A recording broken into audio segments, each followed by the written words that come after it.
Imagine losing your father at age 4, then being abandoned by your mother. Imagine spending your childhood in foster homes and orphanages, working on farms for almost no money. This was the brutal reality for Tom Monaghan, the founder of Domino's Pizza. After Tom's father died on Christmas Eve 1941, his mother couldn't afford to raise him and his brother Jim. The boys bounced between foster homes and orphanages for 7 years. Young Tom. One day, I'm going to be rich and famous. Tom worked odd jobs, selling newspapers and produce. At St. Joseph's Home for Boys, he developed a fierce temper, but also a strong work ethic. When his mother finally reclaimed the boys in 1949, their financial struggles continued, leading to more arguments until she put them back into foster care. By 1960, after a failed stint in seminary, military service, and losing his college tuition to a scam, Tom was working multiple jobs just to get by. Then his brother Jim approached him with an opportunity. Jim, a guy named Dominic DeVardi, is selling his pizza place for just $500. But there's $2,000 in debt too. Want to go in together?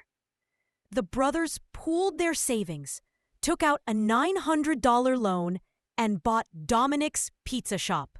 DeVardi taught them his sauce recipe and showed them how to make pizza. Tom, our first week's sales were just $99, but we're gonna make this work. Within 8 months, Jim wanted out. Jim, this is too much work for too little money. I'm quitting.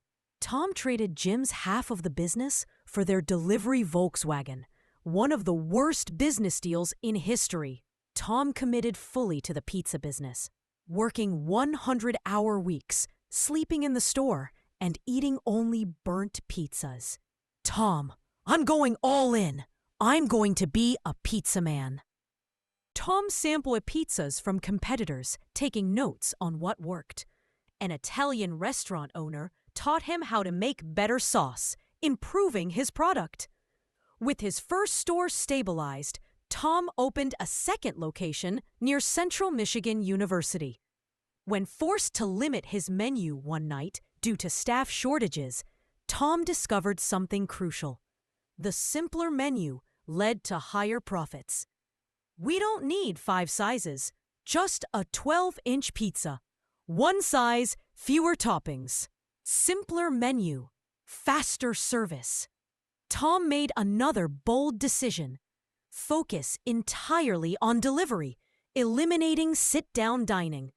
He revolutionized pizza boxes by designing corrugated cardboard containers with ventilation holes to keep pizzas warm and fresh during delivery. By 1967, Tom began franchising Domino's, targeting college campuses and military bases.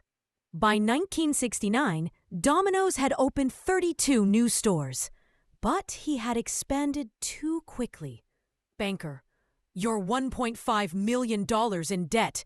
Your franchises are failing. Tom regained control and changed the franchise model. No upfront fee, but franchisees had to successfully manage a Domino's store for a year first.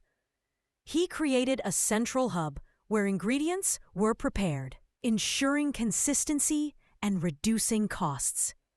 Tom, smaller stores, centralized prep, consistency across all locations. That's how we'll grow. By 1984, Domino's had grown from 300 to 5,000 stores and launched internationally.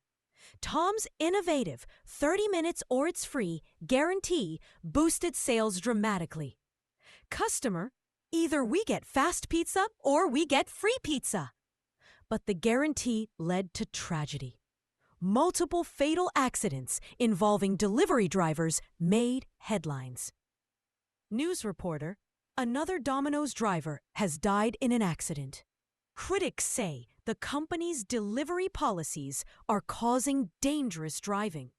Lawsuits followed, with Domino's paying millions in damages. Public outcry mounted, forcing them to drop the 30-minute guarantee.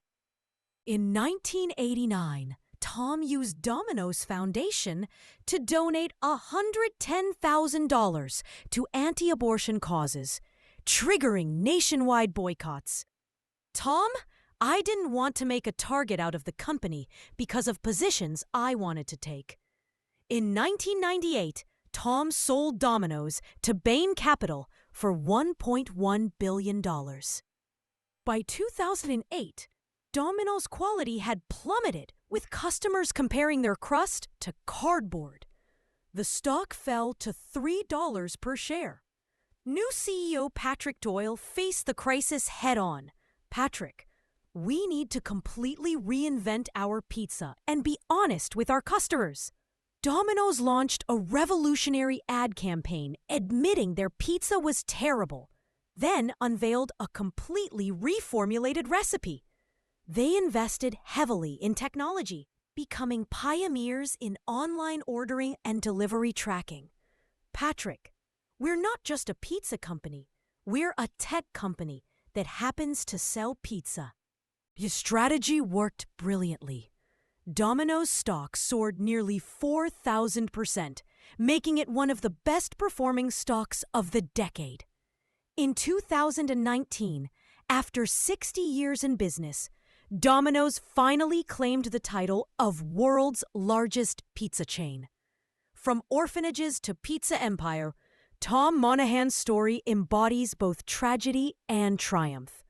Through relentless innovation, fierce determination, and the willingness to reinvent itself, Domino's transformed from a single struggling store into a global powerhouse, proving that sometimes the most extraordinary success stories begin with the most difficult circumstances.